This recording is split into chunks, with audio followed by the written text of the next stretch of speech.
Hi, Sarah speaking here. Okay, so I'm wearing a white shirt today because I got quite badly sunburned yesterday. I was just checking out a new hotel, got chatting to some people around the pool for about half an hour. Didn't have any sun cream on, so I thought I was just popping out for like 10 minutes, and boom, I got a little bit sunburnt. So I'm wearing this this top today. Now today what I want to talk about is payment processors, and this has come about because of a question that somebody asked me on one of the comments on my blog, and it's something that people seem to ask over and over again. And the question is, why don't I take PayPal? A lot of people like using PayPal, and it's a topic that comes up again and again. And it really stems back to when I first started internet marketing. So when I first started, I actually did take PayPal. That was like the first payment processor which I used. But like a lot of successful marketers, find out, PayPal can come back to bite you quite badly. And I, like many other people, have had serious problems with PayPal. And let me just tell you what happened. So it was really the first kind of big success I had as an internet marketer, the first product where I was doing like consistently over like $1,000 a day from a single product. And I think we did something like 20K or something in 1 week, and then boom, instantly our PayPal account was frozen. I think before that, actually, like maybe the first couple, like I don't know, a little bit before that, we had to fill in a questionnaire. They wanted to know what we were doing, and they'd say, okay, that's everything's fine, everything's all right.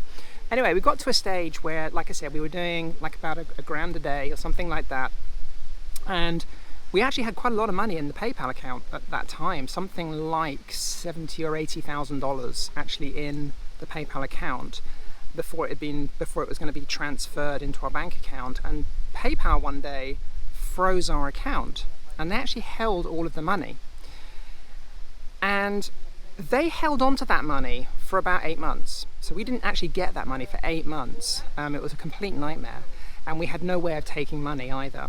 And they basically audited our business. And at the end of that audit, they said, no, sorry, we don't want to do business with you, and closed our account down. This is our USA PayPal account. They closed the account down, told us we can never apply again, and we can never use PayPal again. And then after something like 7 or 8 months, they returned our money with no interest, by the way. And this is something apparently that happens again and again and again. And it all stems back to PayPal's terms and conditions. If you actually read their terms and conditions, they actually do not allow people to sell products to do with making money working from home, or affiliate marketing or internet marketing related. It's actually against their terms and conditions. So this is what they quote when they close your account down. And yes, a lot of internet marketers use PayPal, a lot of JVZoo products use PayPal.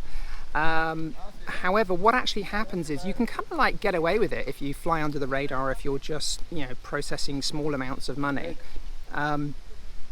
But if you start making a lot of money, or process over a couple of grand a day, what will actually happen is PayPal will audit your business, and they want to look at every single web page, every piece of copy. They want to know what you're selling, how you're selling it, exactly what you're doing, and this is when you can run into problems.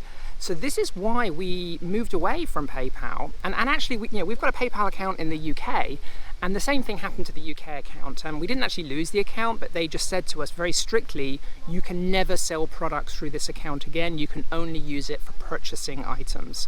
The US account, that's completely frozen. We can't even buy anything with, we can't purchase items with that account, which is really annoying. But the UK account, at least we can buy things with it, so I can still buy things on eBay and stuff like that as a business with our business account, but we can't actually take payments. So this is why we can't use PayPal. And the other interesting thing about it is PayPal is actually considerably more expensive to use than a merchant account or with Stripe. So although it's cheaper for the consumer, it is a lot more money for us, and it's something like almost 1% more per transaction. And if you're doing like $1 million a year, that racks up to a lot of money. So I would still like to have PayPal as like an option for people who wanted to use it. If I could use both, that would be actually the best deal, that best thing, really. But who knows? I mean, PayPal was recently sold again. I think eBay sold it, so maybe the new owners will change things. Who knows? Only time will tell. If they do change their terms and conditions, and at the end of the day, working from home now isn't such an unusual, weird thing as it was, 10 years ago. Hopefully now, working from home now is a bit more normal. So I can't understand why they would ban that as a niche. But who knows? But anyway, that is why we don't take PayPal. And if you're a marketer starting out, PayPal is okay to use when you're literally just starting, but really you should be looking at alternatives. I use a company called Stripe, which is kind of like the PayPal alternative. Highly recommend Stripe. If their processing fees are much cheaper, so you'll pay a lot less per transaction. Plus, they're not so strict, not as strict as PayPal. And the interesting thing is that this story I have heard over and over and over again. One of my friends, Mike Fulsane, he was telling me, he was processing well over $1 million, I think almost $2 million a year through his PayPal account. And then one day they called him up out the blue and said, we're giving you 30 days notice. We're closing your account in 30 days. And he was doing like over $1 million a year through the PayPal account. And they just said, we don't want your business, So it can, and if you've got subscriptions set up on that business, it can like really destroy your business overnight. And I actually, thinking about it, that is one of the things I did have. I had my first ever membership site, actually. I had a couple of hundred people paying me, $47 a month. And all those subscriptions obviously were cancelled, so it kind of wiped all of that out in one go. So that's my little story about PayPal, and a little warning there. And that is why we don't take PayPal. Like I said, maybe things will change in the future, but who knows. Right, well, I'm going to get a little bit more sun by the pool here, and then I'm going to go for a swim. And then there's a internet marketing meetup this evening. There's a dinner for internet marketers, which I'm going to go to. So that's what I'm doing tonight. You have a great day, and I'll speak to you real soon.